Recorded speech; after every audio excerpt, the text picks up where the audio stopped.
Welcome back, listeners. So, Josh, in the first portion of the show, we started to dig a little deeper into why one could maybe agronomically or economically consider soybeans. But now we're going to debate the corn side of the things to really ultimately answer the question of when it's fit to plant, which crop should I target planting first. So, on the corn side of things, maybe just talking through agronomically why it makes sense to get that corn in those earlier windows. Yeah, I think the first thing early planting corn is going to do to help us is there's a moisture component to this too, that we're not going to put all the moisture component, but agronomically, getting to maturity and managing fall dry down is another factor other than just the bushels per acre we got to look at.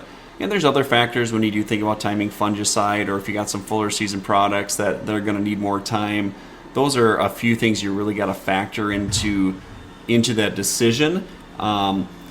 And I think when we really go through this, there's a case to do both of these either way, and we'll just go through the data and we'll look at the bushels per day and dollars per day and try to pick out which one's going to be the better fit. So if we look at the same date range, I'm going to talk about 16 and 17. I'll let you kind of go through 18 and 19.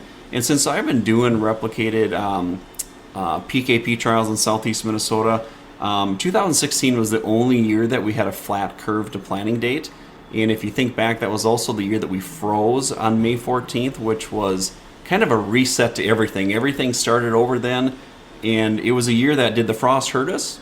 The data says it didn't hurt us, didn't say it helped us, but we really don't know because everything froze off. It was kind of a unique year. And to date, that's the only year that the planting date curve was flat, that there was no advantage or disadvantage to early or late planting, but we did have a really early planting season that year too.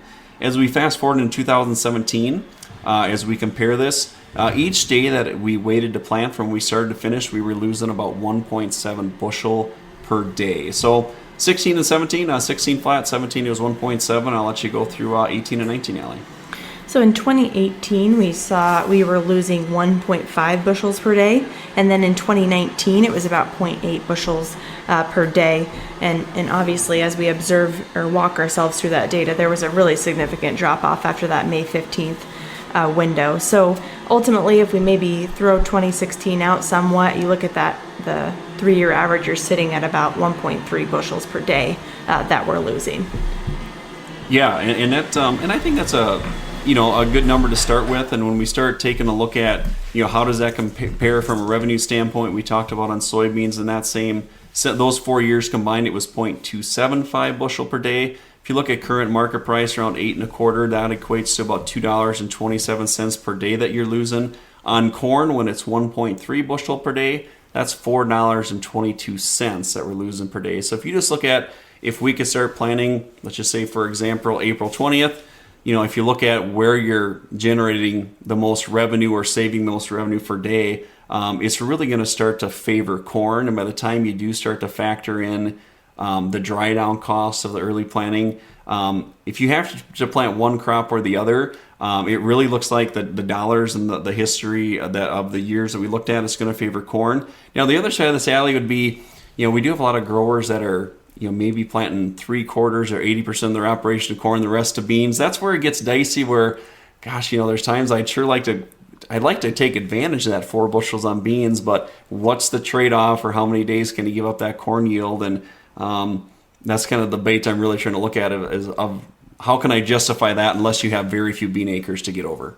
And that's where I do come back to on the soybean side of things, and I know we mentioned this in the first segment, but you consider in some cases where you've got that early maturity bean and you're just going out to plant, a couple of fields of those early maturity beans, maybe you kick it off real quick with those, then you switch back to corn and really hit that hard, knowing that on the soybean side of things, we've got those early maturity beans. We're going to get those out of the field earlier, make some of those manure applications, get a cover crop out there and established.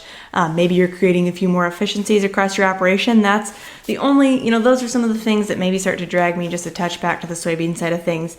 But ultimately, like you said, even if you're considering a 75-25% split between corn and soybeans, I think if you look at the moisture favor of getting that corn in the ground first, I would assume in a lot of cases that's probably still gonna take the cake.